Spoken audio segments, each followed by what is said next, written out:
Father, help me not to omit the weightier matters of the law and not to omit the weightier matters of life. Pray for yourself now. Lord, help me. Lord, help me not to omit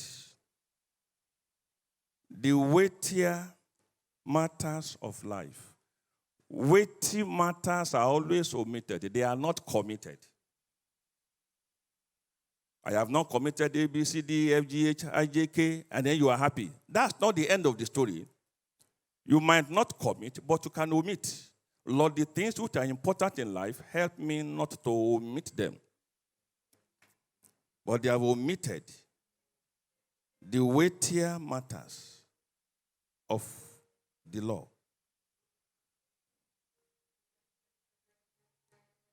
The man of God was dying. Archbishop Usher by name. His last prayer point. Lord, please forgive all of my sins, especially the sins of omission. Archbishop Usher. Lord, help me not to omit the things which have been designed for my earthly prosperity. Many people are not in the estate they ought to be simply because of omission. They did not commit anything, but they omitted many things. Omitting to think about the welfare of the family against the future is an error. Omitting to pray about your tomorrow is an error. Neglecting prayers can lead to the commissioning or to the commission of other sins.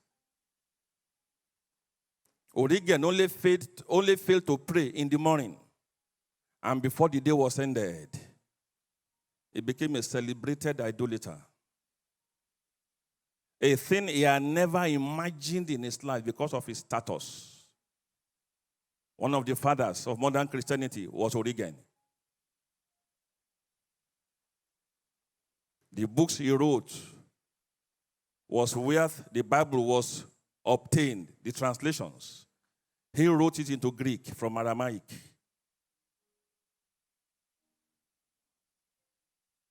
You want to prevent sins in the day?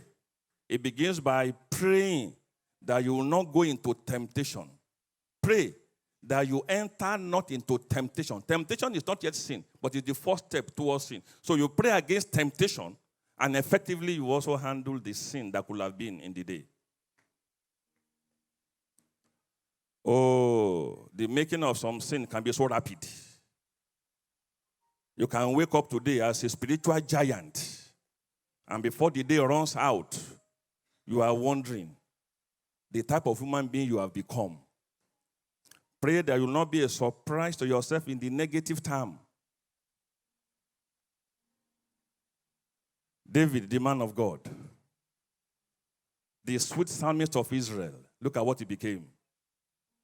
Graduating from adultery, that's not enough. Then going to actual committing of murder, just because he was going to keep a sin in secret. What was the output? What was the result? Even the child that was born was killed by God. Anyway, what was his gain? Nothing. Lord, help me to stay focused. Lord, help me to be on track, the right track, the heavenly track, the track of paradise. Father, make your matter the dominant thought in my heart. The things of heaven, trying to please God, struggling to please God, forcing prayers, forcing fastings. You must, if you don't force these things, you won't do them. You must force prayers. You force vigils. Lord, help me. Help me. I need help in the matter.